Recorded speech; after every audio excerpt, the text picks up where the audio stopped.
Tansei, I'm Krisanachkate. Welcome to APTN National News. Thank you for joining us.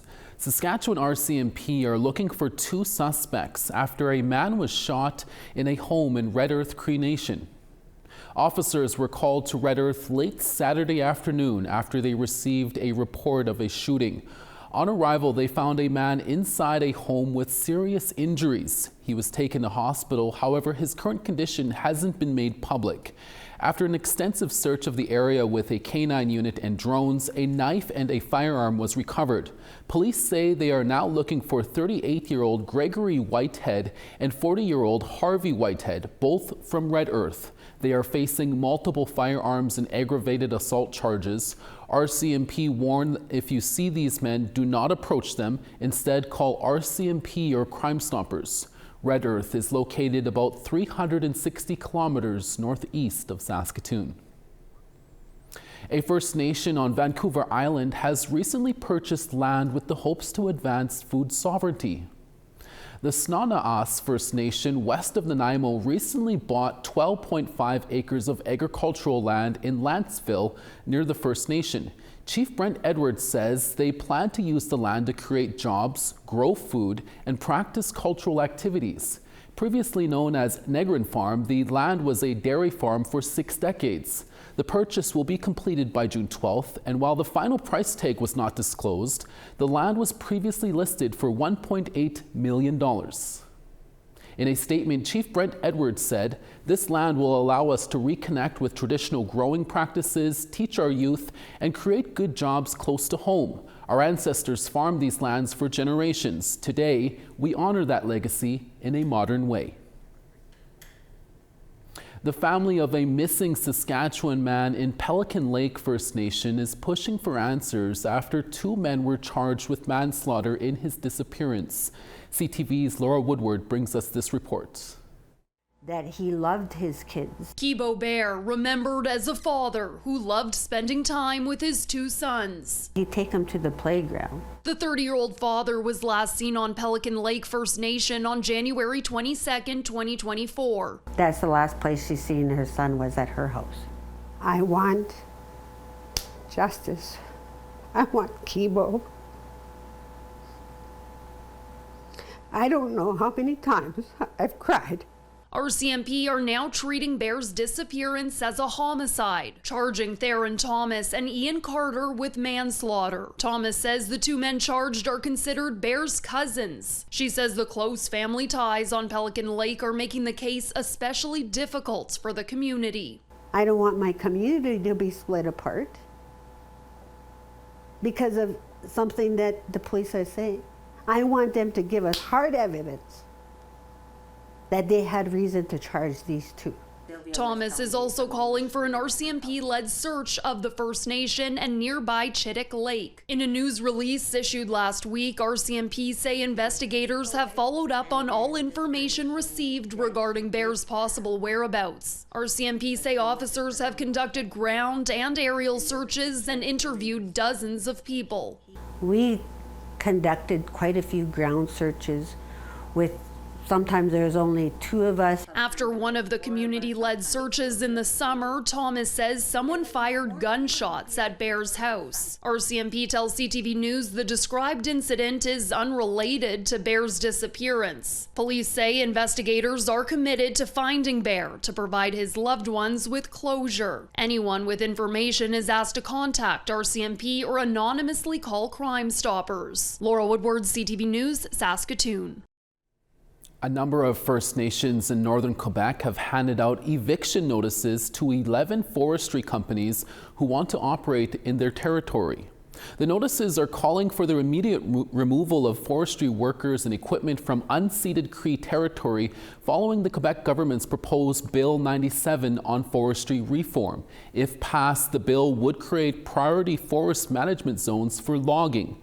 The First Nations are putting up teepees to remind the Quebec government and the loggers they are on unceded land and forestry industries cannot control, plan, and cut trees without consultation.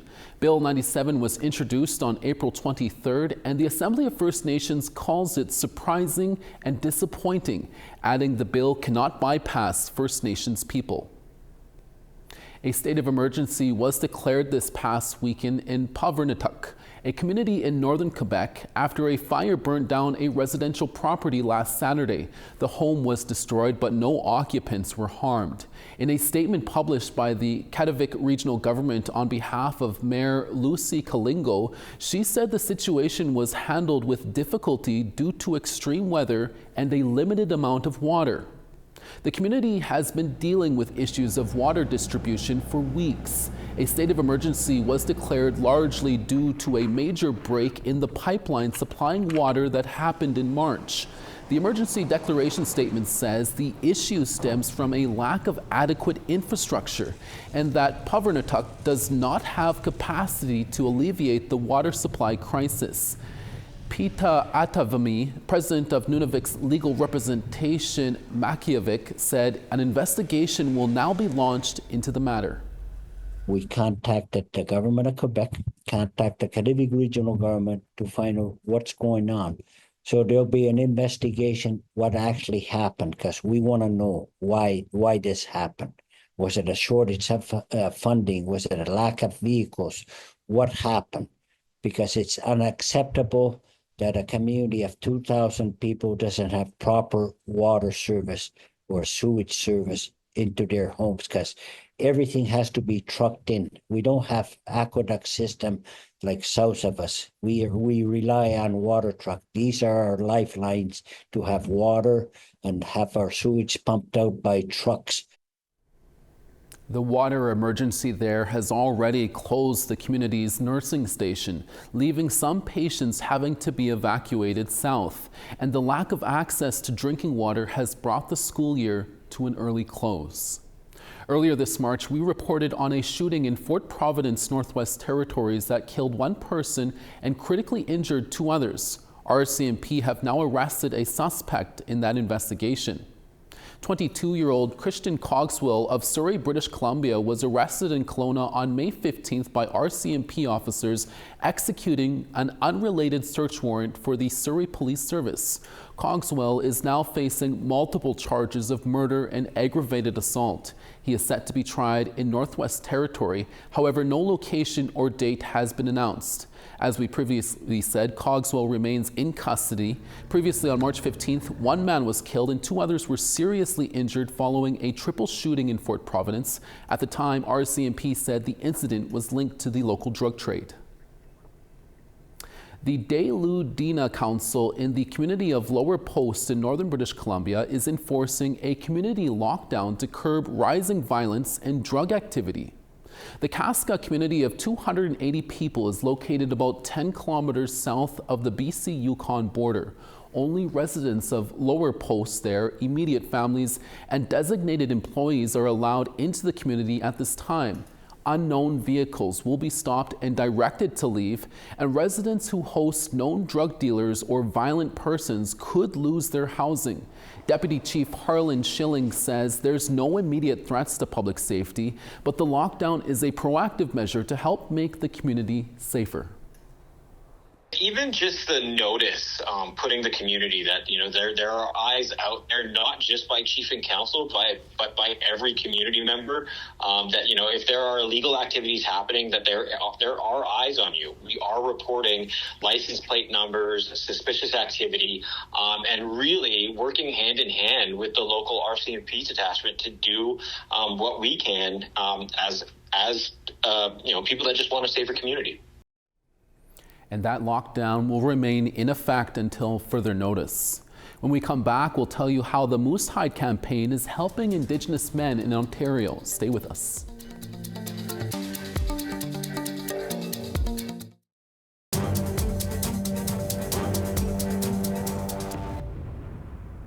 Welcome back. With Indigenous women and girls experiencing disproportionate rates of domestic violence, the Moose Hide campaign aims to address the problem by engaging men to take action. A campaign launch in March recently took place at the Sault Ste. Marie Indigenous Friendship Centre, and APTN's Mike McDonald was there.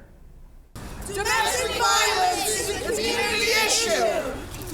A small group of people marched in support of the Moose Hide campaign, which is a day to reflect, learn, and commit to ending gender-based violence and is centered on the role men can play to achieve that.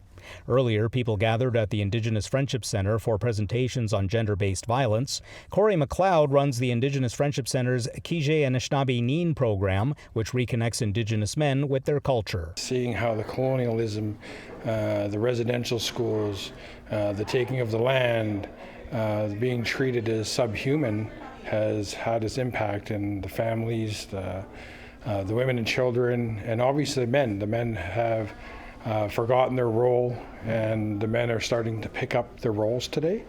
And in doing so, they need to pick up the culture. A square of moose hide is worn as a symbol of a person's commitment to safety and respect for women. McLeod says many Indigenous women fleeing abuse make their way to the city from the reserve and often face challenges getting help. Those supports aren't there, that leaves them very vulnerable. So as men, we really need to step up and be protective and advocate for more shelters, more places for women to have that resource when they come into the cities. And nations need to really step it up on their prevention for domestic violence and within their own nations, within their own reserves. Stand up within me, stand up and be free, free from pain, free from shame. Rebecca Wabigoon was among those taking part in the Moose Hide campaign march. Wabigoon's song is deeply personal, and she felt it was appropriate for the day. My younger brother and I, we wrote it together on one day. We just seen my journal notes and decided to put a little tune and melody to it. The song resonates with the today is, well, it says to stand up and be free from pain and free from shame, so it speaks for itself. According to data from Stats Canada, around 14% of Indigenous girls reported experiencing physical and sexual abuse before the age of 15, while domestic violence rates are 3 times higher for Indigenous women than non-Indigenous. Mike McDonald, APTN National News, Sault Ste. Marie. Now to tell you about a story regarding a non-profit group on Vancouver's downtown east side that is helping the community in a big way. APTN's Tina House reports. You come off the elevator, you'll come into our reception area. You'll be greeted by our lovely receptionist. This is our lounge area where people that we support come and wait for their counselors to come and get them. We have a meeting room in here where we hold a lot of our staff meetings. Watari, which means little bridge, was created in 1986 and has 2 locations based on Vancouver's downtown east side. Heather Scarf is the executive director and says she is proud of what the organization does. We have Sanctuary Health, where we assist women and children and families that are undocumented or have precarious status. We help them with all kinds of supports there. We counsel and support women and children as well with those that are fleeing domestic violence. We have a health and wellness center at another location on 320 Alexander Street. That's our wellness hub and our food hub. So we love food. Food is our love language. We send out thousands and thousands of meals from that location. And it's a busy day here at Watari's commercial kitchen, where over 300 meals a day are made for residents nearby who have mobility issues and need nutritious meals delivered to them. Every week, they also give out hampers of groceries to those that need a little extra help, including a program to help migrant farm workers. We educate them, we support them with needs, we support them with counseling, because it's so important to take care of the people that prepare the food that goes on our table. So we make sure that we take care of them as well. We go out to about 80 farms weekly, and we also support with judicial system supports with downtown community courts. Watari offers a drop-in center where clients can get a meal, have a shower, and do their laundry. Sharing circles led by elders is also a big part of what they offer. And tonight, they're holding an event to honor the Moose Hide campaign, which raises awareness to stop domestic violence. This organization employs staff, volunteers, and peers that all have the same heart. We all walk in love. We all have a helping hand that extends to every need. We have diversity and inclusion, and we have dignity and respect for every person that walks through our door. Tina House, APTN National News, Vancouver. We now want to tell you about this week's new web poll question. Over on our website, we ask, what should Minister Mandy Goldmasty's priorities be? She is the new Federal Indigenous Services Minister and the first Indigenous person to hold this specific portfolio. Should her priorities be child welfare, water, or housing? Go to aptnnews.ca/polls to have your say. Coming up after the break, a sit down with the director-producer of Starwalker. Stay with us.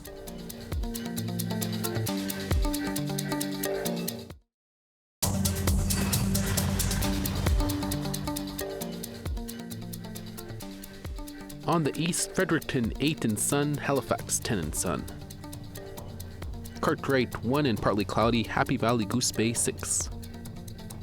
Quebec City 13, St. Jovite rain and 10. Toronto partly cloudy and 10, Peterborough 12. 7 in Big Trout Lake and sun there, Sioux Lookout 10. Puckatawagan 11, Thompson 11. 10 in Gimli, Dauphin 10. 5 in Regina, showers in Saskatoon at 6. 10 in La Ronge, Meadow Lake 6 and rain. High level 22, Peace River 20. Lethbridge 16, Calgary 14. 14 in Tofino, Campbell River 16. Prince Rupert 12, Prince George 15. Whitehorse 13, Watson Lake 15. 23 in Fort Simpson, Wapee 18 and partly cloudy. Fort McPherson 2, Colville Lake 6. 4 in RV at Chesterfield 4. And Resolute 0, Arctic Bay 3. Thanks for staying with us. Over the next 2 weeks, the Inside Out Festival will be celebrating 35 years of unlocking queer cinema in Toronto. The annual film festival of 2S LGBTQ+ films will also play host to the world premiere of Starwalker, a film that is about an indigiqueer two-spirit callboy who was introduced into the world of drag. Corey Payette, a member of the Matagami First Nation, is the director, writer, producer, and composer of Starwalker. We spoke to him earlier this week. Here's that interview. Corey, thanks so much for being with us and congrats on the film. Can you tell us a bit about Starwalker? Well, Starwalker is a musical that I wrote and directed, and it's set here in East Vancouver. I live in East Van, and it's a contemporary love story about an indigiqueer two-spirit person who discovers drag. And basically through that discovery, they're able to find a new chosen family. They're able to find a way to express themselves and to connect with their, identity in new ways. And it's really just a lot of fun. It's a really hopeful musical that I think is what we all need right now. Very interesting. As we mentioned, you're the writer, producer, director, and composer of this film. Is this a very personal film for you? Is this something you wanted to complete and get out there? It is. It's something that I've been dreaming about for so many years. It's really an offering to my community, to people everywhere as a way of expressing my own self-acceptance, really recognizing that there is so much love and joy within the queer community, and that really we serve such a unique purpose in filling out each other's circle. That we come to our community in a way with sometimes a lot of baggage, but then what we find together is a new sense of home. And so that was really important. And a lot of my other musicals in the past, they've dealt with a lot of really harsh and traumatic subject matter. And I wanted to put something out there that was joyful and that really celebrated our resilience, and that no matter all the things that we've put through, when we connect with, you know, ourself, our community, and the things that make us unique, that's the way forward, and that's the way to really, you know, truly celebrate who we are. Yeah, no, I love those messages. All of those are very positive in nature. Starwalker was originally a musical stage production. What was it like to bring it from the stage to the screen? It was a real act of joy throughout. So basically how we did it is that we staged it as a live stage show, and then once we closed that, a couple days later, we adapted it for the screen. And so what was great is that where we premiered the stage musical was at the York Theatre on Commercial Drive in East Vancouver, but the whole musical is set in East Van. So basically we just stepped out of the doors and set it in our community, in this neighborhood that is so iconic and is such a staple in terms of, you know, Indigenous communities, queer communities, and that also has a very special nod to, you know, indie drag performance. You know, it's not what you see in the glitzy, you know, television programs. It really is a more rooted and cultural experience that we were looking to share. Finally, Corey, what do you hope people take away from the film? Well, I really hope that people love the music and the characters, but also that they take away this message of the work, that is, when you accept yourself and when you deal with all of the complexities of, you know, our history, the way forward is through expression and through sharing songs, sharing stories, sharing dances, and using your voice for something good. That's the whole narrative is this character who is a two-spirit drag artist who finds their voice through drag and is able to speak out politically about what they see and about what the changes that need to take place, and really see their role as being that truth teller and really, you know, giving voice to perspectives that are not often heard. Finally, really quickly, tell us where audiences can see the film and when.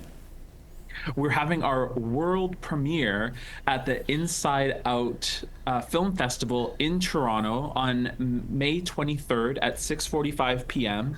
This is at the TIFF Lightbox in Toronto. Our first time in this kind of massive scale and festival, and I'm just so thrilled to celebrate the immense work that all of the artists have put into this film.